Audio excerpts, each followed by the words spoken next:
Selamat pagi anak-anak. Hari ini kita akan melakukan pengulangan lagi ya tentang penanggalan.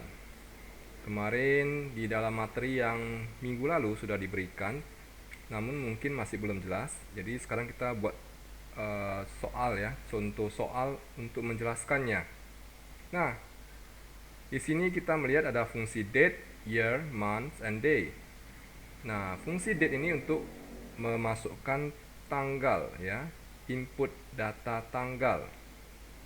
Biasanya kita memasukkan data tanggal itu menggunakan cara di dalam Inggris itu penanggalan itu bulan didahulukan ya. Jadi biasanya M dulu, baru D, baru year ya. Jadi bulan dulu, baru tanggal, baru tahun. Nah, cara memasukkan tanggal itu seperti ini. Biasanya kalau kita masukkan tanggal bulan 12 tanggal 30 tahun 22 misalnya. Nah, oke. Jadi di sini kita lihat bahwa penanggalan barat itu menggunakan bulan didahulukan. Di tengah-tengah diapit tanggal ya. Oke. Yang paling belakangan baru tahun. Oke. Nah, bagaimana kita mengubah ini menggunakan format regional Indonesia? Nah, caranya seperti ini. Kalian klik di tombol Start Windows, kemudian kalian ketik regional. Ya, nah di sini ada pilihan set regional format. Kita klik aja ya.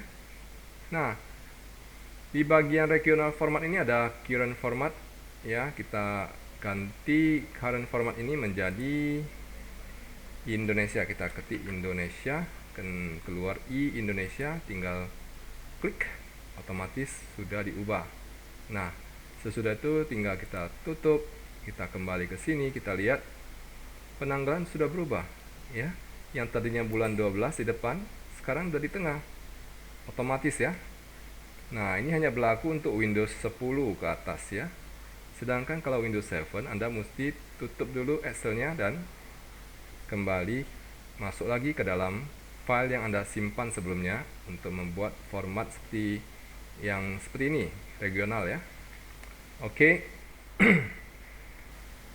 Nah, karena kita sudah menggunakan sistem format regional Indonesia, kita langsung aja pada pembuatan soal seperti ini ya.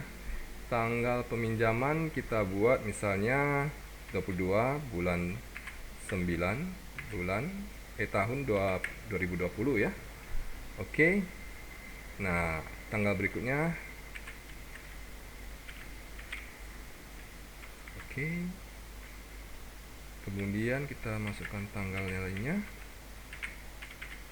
Oke. Selanjutnya 8.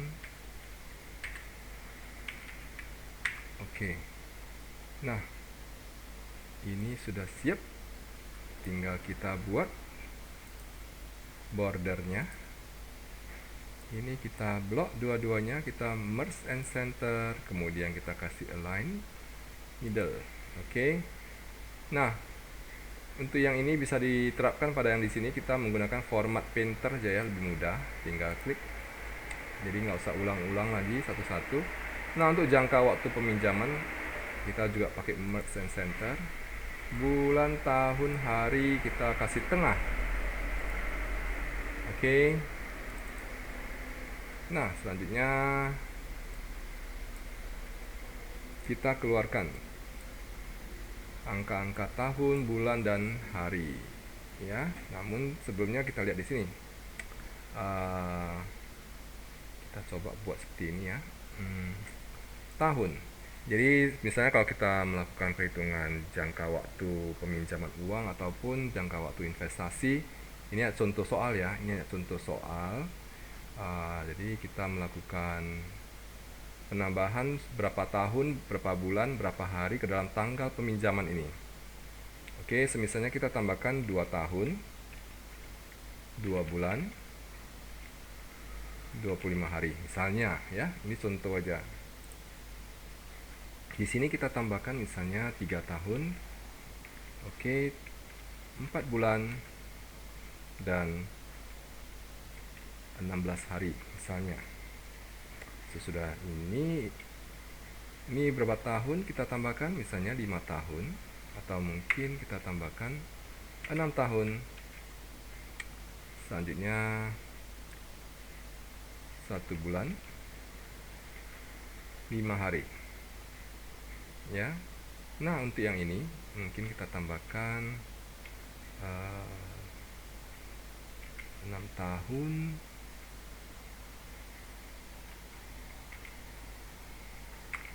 11 bulan.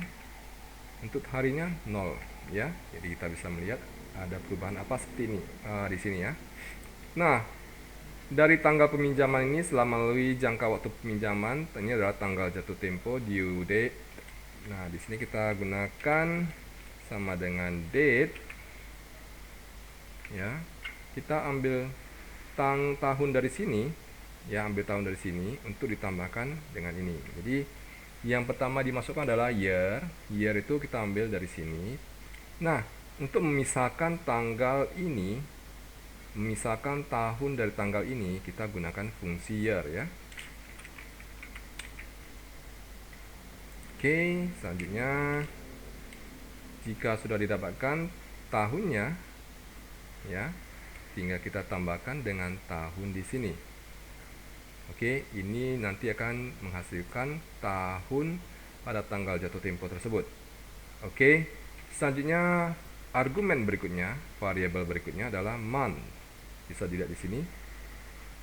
Oke, kita tinggal ikuti aja pakai fungsi ini, month. Oke, kemudian kita ambil dari tanggal peminjaman.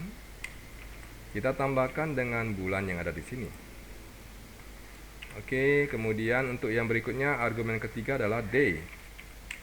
Ya, kita ambil day dari sini, kemudian kita tambahkan dengan hari dari sini. Oke, jadi ini akan menghasilkan tanggal jatuh tempo ya. Oke, nah ini sudah kita dapatkan tanggal jatuh temponya ya, dari tanggal peminjaman setelah melewati 2 tahun, 2 bulan, dan 25 hari. Inilah dia hasilnya. Dari hasil rumus yang sudah kita buat, tinggal kita copy paste ke bawah ya. Nah, ini sudah beres semuanya soal ini. Mudah bukan? Nah, tentunya kalian heran ya, ini kok bisa begitu ya. Baik, kita pecahkan ya. Kita coba pecahkan rumus ini menjadi rumus yang lebih kecil ya. Kita pecahkan dulu biar mudah dimengerti. Oke. Nah, misalnya dari sini tanggal peminjaman. Oke. Ini kalau kita lihat di sini sama dengan year. Sama dengan year. Kita ambil dari sini. Tahunnya 2020. Nah, bulannya berapa? Pakai month. Oke, ambil dari sini 9. Nah, kemudian untuk day-nya dari sini juga. Oke. Jadi angka tanggal di sini kita pecahkan menjadi tahun, bulan, dan hari, di mana nantinya akan kita gabungkan kembali. Ya, jika kita gabungkan seperti ini, ya, dia akan kembali menjadi tanggal yang sama dengan ini. Bisa lihat di sini, sama ya. Oke, namun bukan ini yang kita inginkan. Ya, kita ingin menghitung tanggal jatuh tempo setelah melewati jangka waktu peminjaman ini. Caranya adalah di dalam bagian date ini kita tambahkan year-nya, kita tambahkan tahun, month-nya juga dengan bulan. Oke. Sedangkan untuk harinya kita tambahkan dengan berapa hari jangka waktu peminjaman. Ya. Tahun dengan tahun, bulan dengan bulan, hari dengan hari ditambahkan. Oke, enter. Hasilnya adalah sama.